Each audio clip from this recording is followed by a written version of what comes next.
Hello and welcome to New Filmmakers Los Angeles in partnership with Movie Maker magazine. My name is Danny DeLillo and we're here at the South Park Center, and I'm delighted to be joined with Michael and Gabriel with their movie, I See You. Let's take a look at a clip.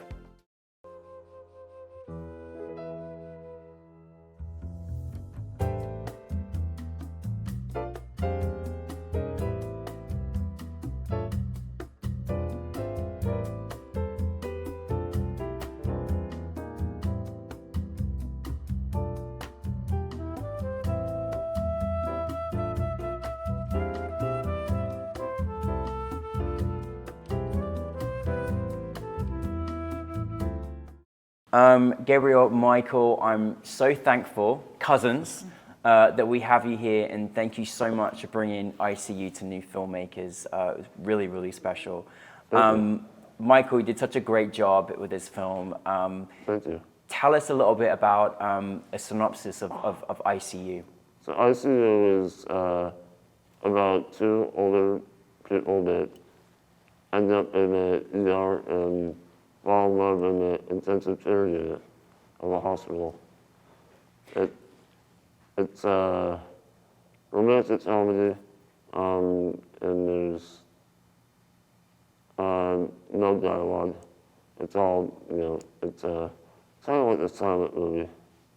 You made me cry. Like, it was so special to see this beautiful couple in what is obviously a very difficult kind of place to be anyway, just kind of have this like lovely sense, this relationship, and it was very well shot. We'll come to you, don't worry about that as well.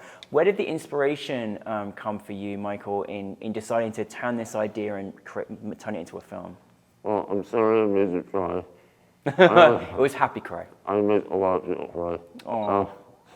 Oh. So the inspiration, I was in an ICU after a surgery about 2014, so 50 years ago, whatever that was.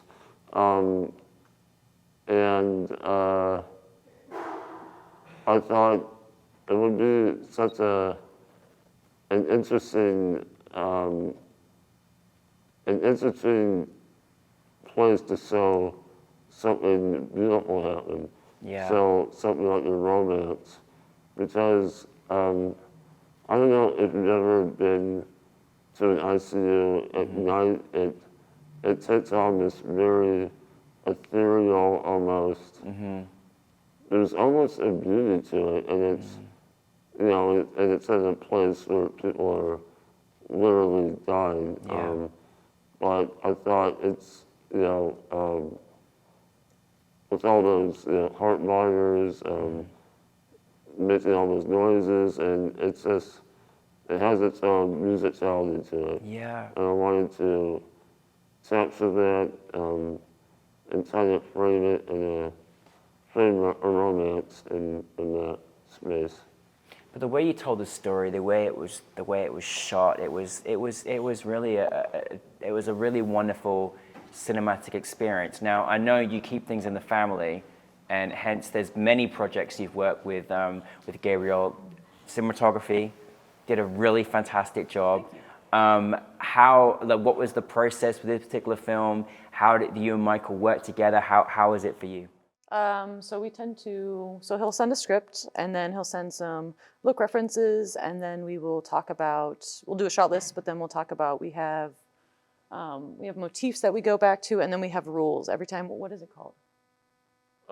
It's our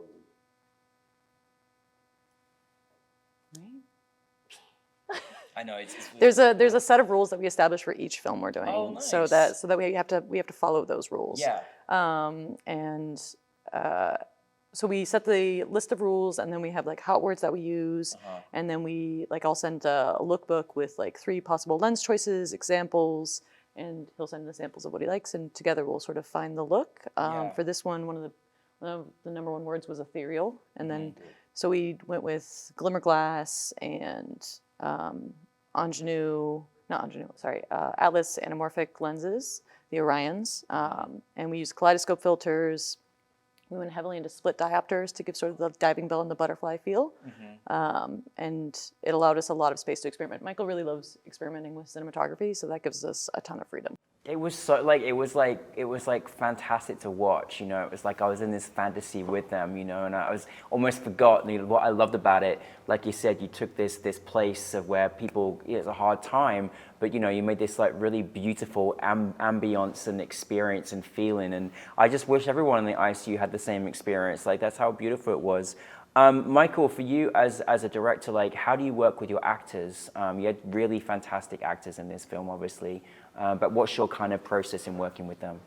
So I like to tell my actors that they need to know their characters better than I know them. So, I mean, essentially, I think of myself as like I'm just the dude that had the thought to put these two people in a room or whatever, but they really have to be those people. So I like to give actors a lot of room to explore their motivations. I help with their backstories. Sometimes I'll try to surprise them or pass them notes and keep things from other separate ideas from the different players. I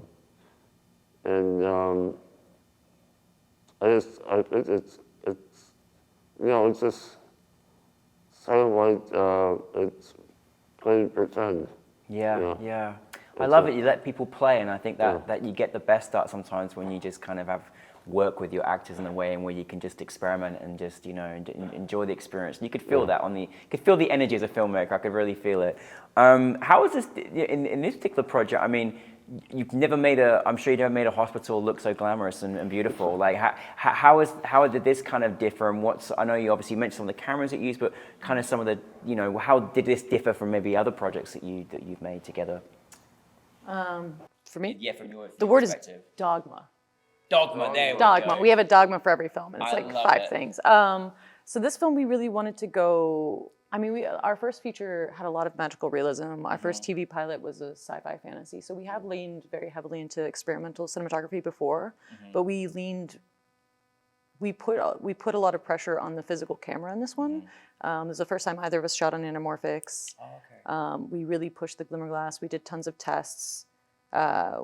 We sort of wanted to see how beautiful we could make, especially dealing with like the subject matter and the cast and their age and the story and how we wanted it to feel and like love and kind of isolation. We really leaned heavily into like which lenses to use, how far to push things, how to make them feel close in this very wide space.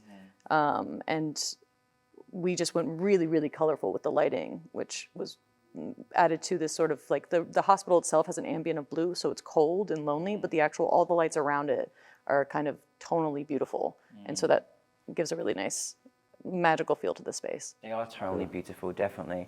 Now I love the even the dance sequence, just when they're and everything was so wonderful. How much of that did you have to choreograph that? Like what was that? Did you kind of let them be free? What was that experience like, Michael? Yeah, we played, what did we play? Lady in Red. Lady in Yeah. Red. Oh, Lady in Red. Oh, Yeah. I love that song. It was too expensive to license, but that's what we played in that scene. That's kind of what I had in my mind. That sort of like, I wanted it to make it look like prom night. That kind of 80s cheesy prom night vibe. So heavy on the tinsel, the cheesy music, the spindly outfits, and I wanted, the characters are older, but I kind of wanted to remove that age as kind of like a barrier and make them seem ageless. Yeah.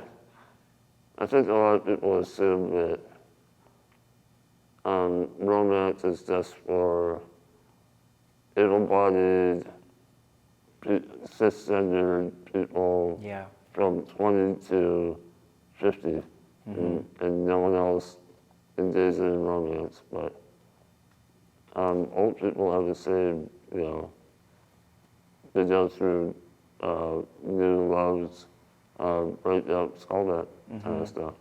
Yeah, I love that you advocate for that as well in your filmmaking. That's important to you, and it really was refreshing to see this couple, who've have life experience as well and have been through a lot of life, in their own experiences. But it doesn't matter when you never know when you're going to find love. You never know when the moment's going to come. And that leads me, I mean, honestly, I think it's probably one of the most clever titles ever because there's so many meanings that you could say with that, from obviously being in the ICU to I see you to, I literally see you. And then like what you just said, like, I see you as a human being and I recognize you and I want to portray your love. Did you kind of know those analogies? Because it was very clever, Michael. It's funny, our awesome producer, Chelsea, I think on the last day of shooting, or maybe it was during post, she came up to me and said, "Did you mean to do that pun, I see you?" I said, "I just done it." I said, I was afraid it was a little too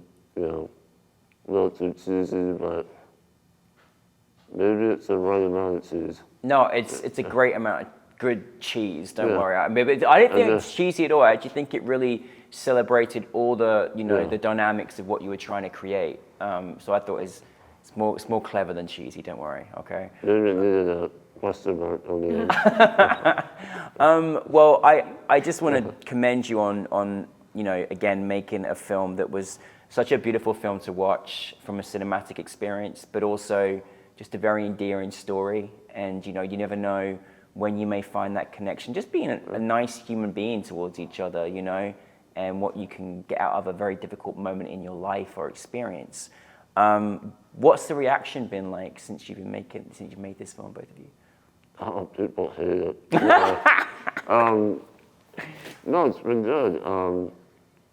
Our actor was at the showing last night, and I think it was the first time he saw the full time, and he liked it. And actors are always the biggest critics. Yes. So that was very, I felt good about that, and it felt good to hear people laugh at the right moments. Because I have kind of a twisted sense of humor, so I never know how things will land, but